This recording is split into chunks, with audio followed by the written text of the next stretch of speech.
यूं तो बनारस घाट अपनी खूबसूरती के लिए बहुत प्रचलित है, पर घाट के किनारे कई राज लिए बैठे हैं। ये कहानी शुरू होती है बनारस के घाट के पास बने ममता निवास से, जहाँ प्रिया लाल जोड़े में ममता के घर उसकी बहू बनकर आती है। आओ आओ बहू, घर को अपने पैरों से पवित्र करो। ममता घर की दहलीज पार कर ही रही होती है कि अचानक एक बहुत गंदी सी बास पूरे घर में फैल जाती है।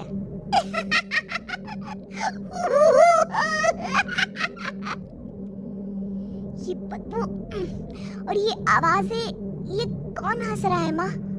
अब ये पड़ोसी ना हमारे थोड़े अलग से है। कहाँ हम शाकाहारी और ये मांस मच्छी खाने वाले। छोड़, तू ध्यान मत दे और गृह प्रवेश कर। और हाँ बहू, अपनी सास की एक बात हमेशा याद रखना, इन पड़ोसियों से तो कभी बात नहीं करेगी। अच्छे लोग नहीं है ये। अपनी सास की ये बात मानेगी ना बेटा? हाँ माँ, जो आपकी मर्जी, मैं उनसे बात नहीं करूंगी। अगले दिन प्रिया अपनी पहली रसोई बनाने रसोई घर में जाती है। ये छोटी बात तो नाक में जा रही है। एक काम करती हूँ, खिड़की खोल देती हूँ। प्रिया खिड़की खोलने जाती है। इतने चाले, लगता है इस खिड़की को कभी खोला ही नहीं गया। पर ऐसा क्यों? ओह, नॉनवेज की स्मेल आती होगी ना।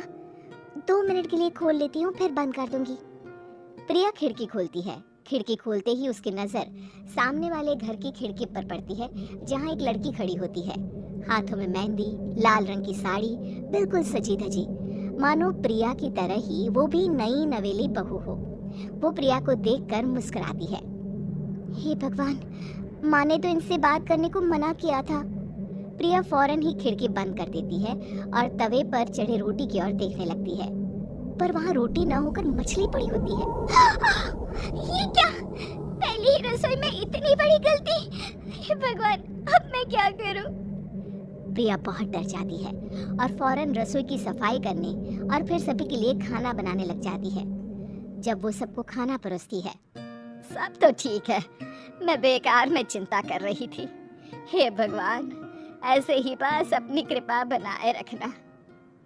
रात के वक्त जब सब सो रहे होते हैं, तब प्रिया को पायल की आवाज सुनाई देती है, जिससे उसकी आंख खुल जाती है।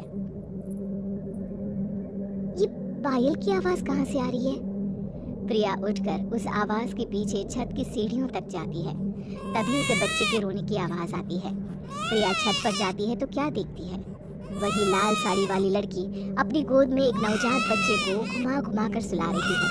तभी प्रिया की नजर उसके पेट पर पड़ती है। ओह गॉड, ये तो प्रेग्नेंट भी है। सुनिए, बच्चा सो नहीं रहा है क्या? मैं कुछ मदद करूं? नहीं नहीं, आपके घर वालों को अच्छा नहीं लगेगा, मैं संभाल लूंगी।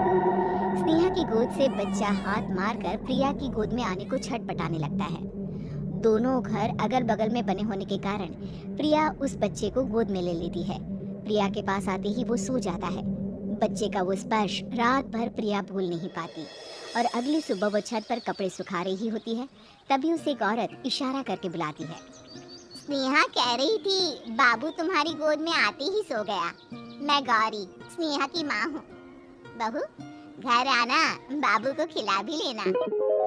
शाम को जब घर पर कोई नहीं रहता, बच्चे से मिलने के लिए प्रिया छिपकर अपनी पड़ोसन के घर चली जाती है और कुछ देर बच्चे को खिलाकर वापस लौट आती है। इसके कुछ दिन बाद ही प्रिया को पता चलता है कि वो माँ बनने वाली है। ममता की खुशी का ठिकाना नहीं रहता।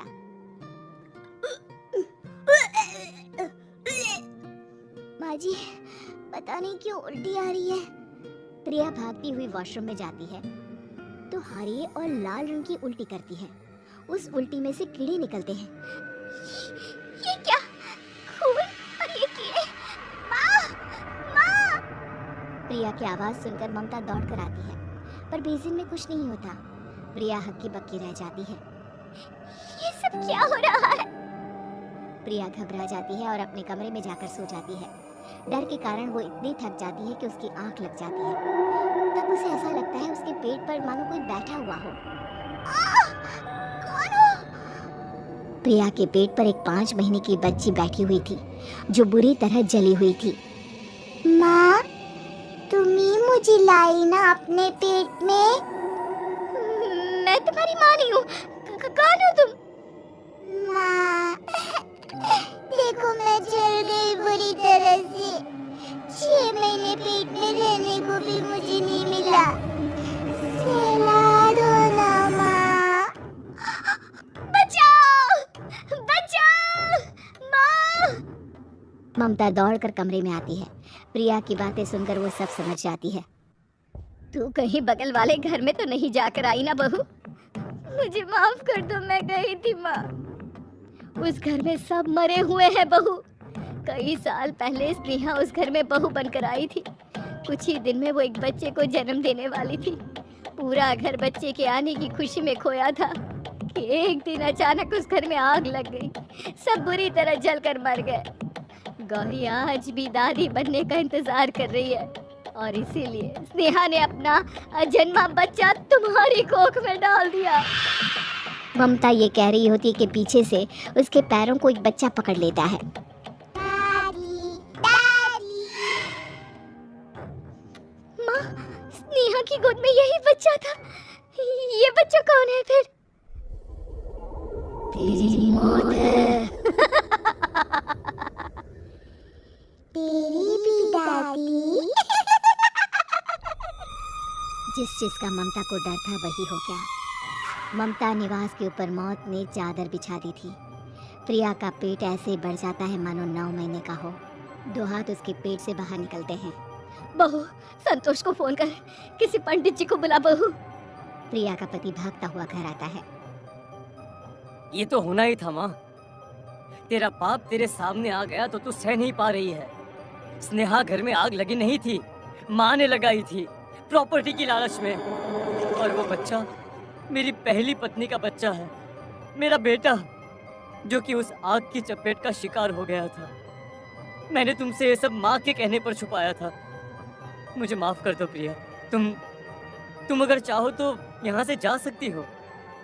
मैं तुम्हें किसी भी बंधन में रखना नहीं चाहती। मेरी शादी हुई है आपसे, मैं आपको छोड़ नहीं सकती, पर उससे पहले हमें स्नेहा, उसकी माँ और बच्चे की आत्मा की शांति करवानी होगी। संतोष और ममता गौरी के घर जाते हैं। अंदर सब कुछ जला हुआ होता है। जमीन पर जली हुई लाशें बिखरी हुई थी। ममता रो रो कर अपनी करने की माफ़ी गौरी से मांगती है। प्रिया स्नेहा के घर वालों का अंतिम संस्कार करवा देती है और ममता निवास फिर से आत्माओं के साए से मुक्त हो जाता है।